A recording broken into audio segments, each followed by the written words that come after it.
Hello everyone, स्वागत है आप लोग का हमारे यूट्यूब चैनल में। आज हम लोग करने जा रहे हैं एक्सरसाइज 2.4 का क्वेश्चन नंबर 5, जिसमें है हम लोग एक्सरसाइज डाल लेते हैं। एक्सरसाइज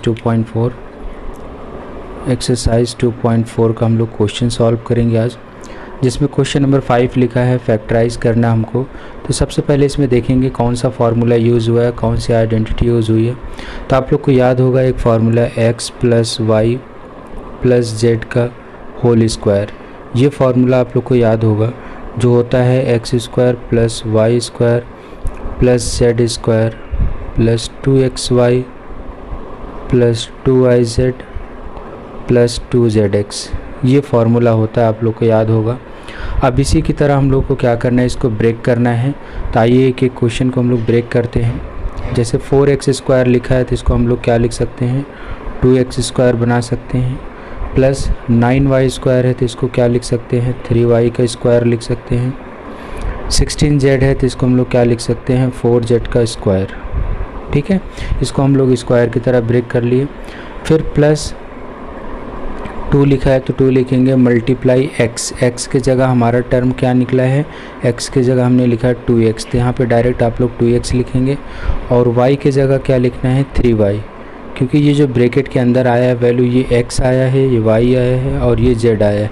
तो आप लोग को ऊपर देखने की ज़रूरत नहीं है, डायरेक्ट हम लोग यहीं से x y z का वैल्यू पुट कर लेंगे।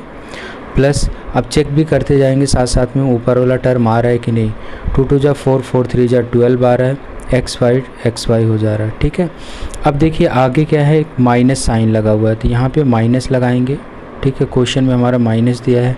फार्मूला क्या होता है, 2 × y × z, y की जगह 3y × z होगा।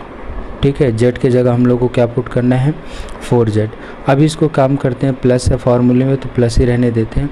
बस हमको ये डिसाइड करना है कि इसमें से दोनों में से या तो 3y या तो 4z, कोई तो एक ऐसा टर्म होगा जो माइनस में होगा, तभी प्लस और माइनस का मल्टीप्लाई करने पे माइनस हो जा रहा है। इसमें अभी हम लोग को क्लियर नहीं है कि कौन सा टर्म y वाला माइनस में है कि z वाला। तो आगे बढ़ते हैं हम लोग। आगे टर्म लिखा है 2 × zx, z के जगह हम लोग पुट करेंगे 4z और x के जगह हम लोग पुट करेंगे 2x। ठीक है, तो इसमें भी देखेंगे आप लोग क्या है, एक साइन माइनस आ रही है, तो इसका मतलब या तो z होगा या तो x होगा। ठीक, अब एक चीज़ तो क्लियर हो गया कि x वाला टर्म जो है माइनस तो होगा नहीं, क्योंकि माइनस होता अगर तो ये प्लस माइनस क्या हो जाता, माइनस होता, तो ये भी टर्म क्या होता, माइनस में होता। तो लेकिन यहाँ माइनस नहीं आ रहा है, तो इसका मतलब हमें क्या है, x के जगह माइनस होगा नहीं, तो z के जगह z वाला जो टर्म है वो क्या होगा, माइनस में होगा।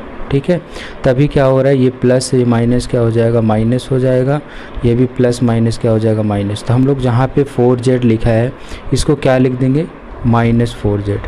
ठीक है, इस तरह से साइन लगाने में क्या होता है, आसानी होती है, कोई दिक्कत नहीं होगा आप लोग को। तो सॉल्व करके भी देख सकते हैं, ये आएगा 4 2 जा 8, 8 2 जा 16 आएगा, प्लस माइनस माइनस xz। इस तरह से हम लोग कर लेंगे। अब जैसे देखेंगे कि ये वाला पूरा फार्मूला किसका है, x + y z का, तो उसी तरह ये किसका फार्मूला हो जाएगा, x + y + z का। तो x के जगह लिखेंगे 2x, y के जगह लिखेंगे 3y और z के जगह लिखेंगे -4z का होल स्क्वायर। तो इस क्वेश्चन का ये क्या हो गया, फैक्टराइज हो गया। पढ़ते हैं सेकंड पार्ट की तरफ। सेकंड क्वेश्चन लिखा हुआ है, इसको करने से पहले सबसे पहले एक हम लोग रूट वाला टर्म समझ लेते हैं, जिसमें आप लोग को याद होगा कि अगर √2 को √2 के साथ मल्टीप्लाई किया जाता है तो क्या आता है आंसर। जब दोनों वैल्यू सेम होता है तो रूट और रूट क्या हो जाता है, कट जाता है, और सिंपली इसका आंसर क्या आता है, 2 आता है। ठीक है, इस क्वेश्चन को करने से पहले ये सब जानना ज़रूरी है। अगर हम लोग √2 को 3 बार मल्टीप्लाई करते हैं, ठीक है, तो 2 √2 को अगर हम मल्टीप्लाई किए तो इसका आंसर क्या आया, 2 है। अगर इसी 3 रूट होता, 2 × रूट इस तरह से लिखा जाता, तो इसका आंसर क्या होता। तो ये देखिए 2 रूट का मल्टीप्लाई क्या हो जाएगा, 2 हो जाएगा। एक सिंगल रूट है तो यहाँ पे इसको क्या लिख देगा, √2 हो जाएगा। तो इस तरह इसी कॉन्सेप्ट के बेस पे हम लोग क्या करेंगे, इस क्वेश्चन को सॉल्व करेंगे। और अगर मल्टीप्लाई करेंगे तो आप लोग देख सकते हैं, जैसे √2 को 2 बार मल्टीप्लाई करते हैं अगर हम लोग, तब क्या आंसर आता है। तो √2 को 2 बार मल्टीप्लाई करेंगे, देखिए 2 और 2 का मल्टीप्लाई क्या हो जाएगा, 4, और √2 का मल्टीप्लाई क्या आएगा, सिंपली 2। तो 4 2 जा क्या हो जाएगा, 8 हो जाएगा। ठीक है, तो ये कॉन्सेप्ट को समझ करके हम लोग को क्या करना है, इस क्वेश्चन को सॉल्व करना है। आइए इस क्वेश्चन को सॉल्व करते हैं। तो सबसे पहले इसका फार्मूला लिख लेते हैं हम लोग। क्या होगा formula? X plus y plus z का होल स्क्वायर। ठीक है, ये होता है formula. X square plus y square plus z square plus 2xy plus 2yz और प्लस 2zx, ये इसका फार्मूला होता है। ठीक है, अब इसी के टर्म में हम लोग को ब्रेक करना है। जैसे लिखा है पहला 2x स्क्वायर, अब 2x स्क्वायर को ऐसा नंबर में बनाना है जिसका स्क्वायर करने पे 2x स्क्वायर है। तो देखिए 2x का अगर हम स्क्वायर करेंगे तो कितना हो जाएगा? 4x स्क्वायर, ज़्यादा हो जा रहा है। तो इसी केस को समझने के लिए हम लोग ने क्या किया था? रूट वाले टर्म को समझा था। तो √2 क्या हो जाएगा? देखिए अगर हम √2x का स्क्वायर करते हैं तब कितना आता है? देखिए √2x मल्टीप्लाई √2x, इस तरह से बनेगा। दो रूट है, दोनों रूट आपस में कैंसिल होकर के सिर्फ 2 लिखा जाएगा। x और x का मल्टीप्लाई क्या हो जाएगा? x स्क्वायर हो जाएगा। ठीक है, तो इसके जगह हम लोग क्या लिख सकते हैं? 2x स्क्वायर की जगह हम सिंपली लिख सकते हैं √2x का होल स्क्वायर। इस तरह से इसको बना सकते हैं।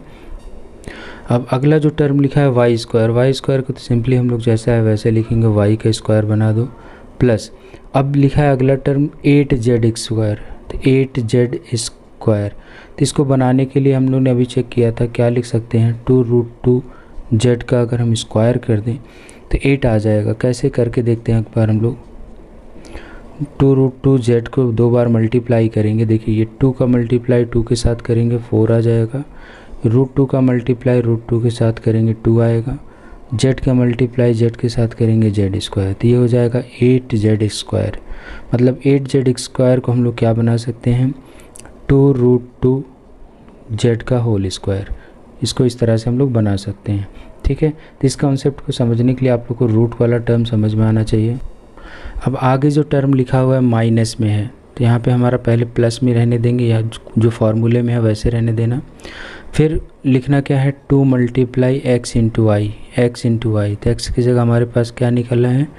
2x √2x, क्योंकि ये जो टर्म होगा x होगा, ये y होगा, ये पूरा क्या होगा? z होगा। ठीक है, अब ऊपर देखने की ज़रूरत नहीं है, डायरेक्ट हम लोग इसी में से वैल्यू पुट करेंगे। मल्टीप्लाई x इंटू वाई की जगह क्या लिखेंगे? y। अब एक चीज़ देखेंगे इस क्वेश्चन में कि यहाँ पे क्या है? साइन माइनस आ रहा है, तो इसका मतलब या तो x वाला माइनस में होगा या तो एक y वाला, दोनों में से कोई ना कोई एक टर्म माइनस होगा, तभी प्लस माइनस क्या हो जाएगा? माइनस। अब इसका बारे में क्लियर नहीं है, इसके आगे हम लोग करते हैं फिर क्लियर हो जाएगा। फिर plus 2 multiply y into z, y की जगह क्या लिखेंगे? y, और z की जगह क्या लिखेंगे? हमारे पास 2√2z, ये चीज़ हो जाएगा। ठीक है, अब यहाँ पे देखेंगे इस टाइप में, यहाँ पे प्लस है, सेकेंड वाला जो टर्म है देखिए 2 जा कितना हो गया? 4 √2, yz है तो yz, लेकिन इसमें प्लस आ रहा है, तो इसका मतलब y और z दोनों क्या होगा? या तो y वाला प्लस होगा, क्योंकि ये जो फर्स्ट टर्म हमने देखा, देखिए यहाँ पे इसमें एक x आ रहा है एक y आ रहा है, तो y तो प्लस होगा, क्योंकि अगर प्लस है तभी तो प्लस में आएगा, माइनस होता तो माइनस हो जाता। तो इसका मतलब ये हुआ हमारा कि x वाला जो टर्म है वो क्या होगा? माइनस होगा। तो जहाँ पे x लिखा है वहाँ पे क्या करेंगे आप लोग? सिंपली इस तरह से माइनस बना लेंगे। ठीक है, फिर प्लस लास्ट वाला टर्म क्या है? 2 मल्टीप्लाई zx, z की जगह 2√2z मल्टीप्लाई x की जगह माइनस √2x। अब देखिए माइनस x इसलिए लगा है क्योंकि माइनस, ये माइनस और ये प्लस, माइनस प्लस क्या हो जाएगा? माइनस। 2 जा 4 और 4 जा 8 हो जाएगा, xz हो जाएगा। ठीक है, ऊपर वाला सेम बन जाएगा। अब सिंपली ये किसका फार्मूला होगा? तो आप लोग बताएंगे x plus y plus z का। तो x की जगह हमने कितना निकाला है? माइनस √2x प्लस y की जगह y लिखेंगे, z की जगह 2√2z का होल स्क्वायर, ये इसका फार्मूला हो जाएगा। ठीक है, आशा करते हैं आप लोगों को समझ में आया होगा। समझ में आया तो वीडियो को लाइक और सब्सक्राइब ज़रूर करें।